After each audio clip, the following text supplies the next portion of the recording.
Bago kayo magpakasal dalawa, mangako muna kayo sa isa't isa na balang araw walang sumbungan sa magulang, sa barangay, sa pulis, kay tulpo, dahil walang guarantee na hindi ka lulukuhin ng partner mo kahit kasal pa kayong dalawa. Kahit mabait ka, maganda, mayaman, pag lulukuhin ka talaga. Dahil ang pag-aasawa, maraming pagsubok yan. Maraming tentasyon, maraming tukso. Ang hirap pag kinasal ka, tapos maghihiwalay kayong dalawa. Yung apelido, dala-dala mo pa. Pero ang itlog ng asawa mo, dala-dala na ng iba. Kaya mas okay pa yung hindi kasal. Kahit maghiwalay kayong dalawa, walang apelidong nakasabit dahil ang pag-aasawa ay parang lambanog lang yan.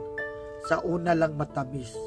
Habang tumatagol ang relasyon nyo, unting-unting umaasim hanggang sa maging suka. Kaya lagi yung tatandaan, ang paglilihim at pagtatago ng sekreto sa asawa ang siyang pumapatay sa inyong relasyon. Let me be the one to break it up so you don't have to make excuses. We don't need to fight a setup where someone wins and someone